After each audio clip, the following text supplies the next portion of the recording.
Chapter 5 Southern Sumatra. Part 2 Primitive Peoples. The Sakai and Akit. The Sakai lived north of the Orang Mamak, still however in the alluvial coast plains, namely in the Sultanate of Siak. They formed two large groups, the Batin Lima, the five tribes of Sips, and the Batin Selapan, the Ik tribes. The first group lived safely along the upper stretches of the Mando River, a tributary of the Sia River, while the second group lives on the upper Rokan River. The Sakai Asai people, difficult to get into touch with. Moskovsky has gathered practically all the information we have of them. They are of varied origin and in many respects similar to the Sakai of the Malay Peninsula. The Sakai of Sumatra, however, have received their language and material customs from the Minangkabau who immigrated to the region in the 14th century. There is a tradition which relates that there was once a last Minangkabau kingdom on the Gossip River, a tributary of the Sia River, and that the kingdom was overpowered by the Achinese. The Sakai then fled to the woods of the Mando. The Sakai do not like to be called by this name, but take it as an insult. They call themselves Orang Batin. The title Batin is borrowed from the Malays and assumed by a group of Sakai nobles with Malay tribe titles. Like the Mamak, the Sakai have borrowed freely from Malay custom without being converted to Islam. They do not wish to give up eating pork or dog meat, a favorite article of diet with them. They do not practice Mohammedan circumcision, but boys are incensed at the age of 13 like the Bataks. The tribes of Sakai are of nomadic culture, like all varied people, and do not like agriculture. The Sultan of Sia has commanded them to plant rice, and once in a while punishes a man who has no fields. It often happens that they sow rice, but reap it, since they are only commanded to sow, not to reap. Each ship or suku has its own piece of land, however, where the people of the suku lay fields and gather brass products. The batin has a right to 1/10 of the products.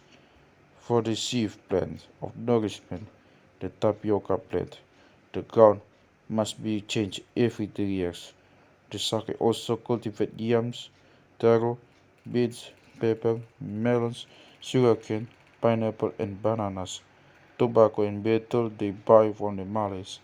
The only agricultural instrument used by the Sakai is the digging stick. In pre-agricultural times, this stick was used to dig roots from the ground. It is now used to make the holes in which the roots of cultivated plants are laid. In like manner, the digging stick was the primary form of the spear. The Sakai still use the spear, but now they fashion a Malay iron point on its end. As among the Sakai of the Malay Peninsula, no stone implements were made use of. Formerly, wood and bamboo were used, and knives were made of bamboo splinters. The Sakai have few domestic animals. They always own their dog, and now they have as few farm-type chickens. The people support themselves mainly by hunting and fishing. Their favorite food animal is the monkey, which they shoot with blowgun and poison darts. Like the arrows of Mentawei, the darts are poisoned with Atyarix toxicaria, and a number of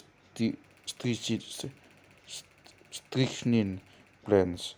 The one is insist to make the animal eatable, while the blowgun has almost disappeared from East Sumatra. It is the chief weapon of the dialects of Borneo and certain tribes of the Malay archipelago, including the Sakai. Pigs, deer, and porcupine are usually caught in slings and traps of Malay construction. Like the Mentawei Islanders, the Sakai use the roots of the tuba plant. There is elliptica for fish poisoning. The practice still continues, although at the request of the Dutch government, it is forbidden by the Sultan of Siak. Fish poisoning kills the fish brood and many young fish. Hook and line are seldom used. A common practice is to hang a fence across the river with an opening in the center and a fish trap in the opening, or they use a net with a platform above on which the fisherman stands. All, all of these methods are borrowed from the Malays. Formerly, the Sakai wore the usual tapa girdle. Now they obtain cotton goods from the Malay. The house of these people is very simple, consisting of but a single room made of bark and dried palm leaves and placed on a raft. The people are constantly on the move and can use no elaborate dwellings. If their trails are exhausted or the stream on which they live dries up, they migrate. Likewise, a house is deserted as sickness or death. The marriage customs of the Sakai are somewhat confused. Originally, the people had freedom of intercourse between the sexes, which later led to a monogamous but unstable marriage. There were there were no restrictions on marriage outside of those imposed by the bilateral blood family. The ship system was introduced by Minangkabau, and the man was forced to marry a woman outside of his own ship. Later, the Sultan of Sia introduced bride purchase and patrilineal inheritance. The latter, however, is intended for chiefs only. Since all these changes took place in a few centuries, it is clear that social organization is by no means a stable institution. At the present time, marriage is forbidden within the Sim. When a man wishes to marry a girl, he first asks her mother. She in turn asks the maiden whether or not the suitor pleases her. If not, the matter is finished. If the girl replies in the affirmative, however, her father is asked to give his consent. The man is not allowed to take his wife or her children outside of her village. If a woman is caught with a girl by her parents, he must marry her and pay the bride price if able. The bride price is usually paid in goods, as the people lack money. Among the Sakai of Rokan, there is a peculiar form of capture marriage. When a young wishes to marry, he and the object of his affections are placed on the side of a heap of dirt, and in the case which follows, the young must trap the girl. Since this case, since this chase is found nowhere else in Sumatra, but also exists among the peninsula Sakai, it surely is original to the two peoples. Then also is a form of elopement marriage found among the Rokan Sakai. When a man wishes to seduce the wife of another, he hides with her 7 days in the woods. If the husband can find his wife within this period, she must return to him, and the guilty pair pay a fine. If the couple are not found, they come back and get married, but without ceremony. In marriage, all property, both movable and immovable, belongs to the woman. Chieftaincy is inherited through the mother. The children follow the mother and not the father. Divorce is very frequent. The wife can simply send her husband away. The children and the goods possessed in common remain with her. A man too can leave his wife without formality, losing, however, the children and the joint property. If he has not built a house, he must pay a fine to the family of his wife for the trouble he has caused them. The family, the Sakai, do not practice polygyny, and considerable stress is laid on marital fidelity. At the death of the wife, all her possessions are divided into three parts. One third goes to the husband, one third to her own family, and one third is placed in the grave with her. At the death of the man, everything which he earned together with his wife is divided between his family and his wife's family. Very little is buried with her man. Moskowski fou- found but a small knife and a copper coin in a man's grave. The men have more to bury, for whatever ornaments are used by the Sakai are worn by the woman. The burial customs are very ancient Malaysian in form and not varied. An exception may be made in the case of blood offering to the dead, which is not found, so far as I know, excepting for the Bataks in Indonesia, but is found in Australia. A four-cornered shelter is erected over the grave. On the day of the burial, the neighbors and the relatives come to the house of the deceased, cut themselves with knives, and allow the blood to flow over the corpse. The relatives watch 3 days over the grave as of a commoner, and 7 days over the grave of a chief. This done in order to frighten away the hantu kubu, the evil spirit of the grave. For the same reason, a fire is kept lit on the grave. A large feast is given after death. Incision furnaces only the only incision the furnace the only form of tribal initiation which the people possess. All the boys of the ship are seized together, and a big feast is held at the time. As has repeatedly been emphasized in this book, the so-called matriarchat does not does not necessarily improve the position of women. Among the Sakai, all hard work, as for instance the fetching of water in place of the shoulders of the woman.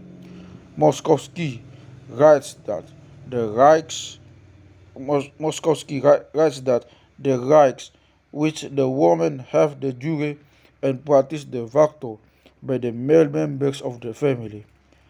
The only difference between the mother right as usual here and father right as customary elsewhere consists in the fact that the woman does not lie under the power of her husband, but under that of her elder brother, who, for a thousand reasons, exerts a far more unprecedented mastery over her than that her husband could or would have done. Thus, the most advanced theoretical rights are of no avail if one has no power to enforce them. Nothing is known about the original Sakai religion. The people have no musical instruments, dances, or songs of their own. They have lost their myths, and when they talk at night, it is mostly about food. In general, the Sakai have the same beliefs as the Malay, fear the same ghost of Antu, and they picture Batara Guru Shiva as the wild huntsman.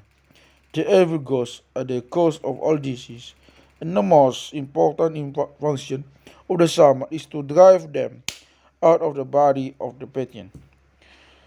The Malays believe that the soul leaves the body in the form of birth and is held in captivity by the evil spirits from whom the shaman must wrest it. The Sakai shaman intoxicates himself by dancing. In the dance, he holds a sword in his right hand, and often also a bow and arrow. In his left hand, he holds an armband lined with bells and with which he gives tempo to the drums. The shaman falls into a trance and communicates with the spirits, who, however, do not enter his body.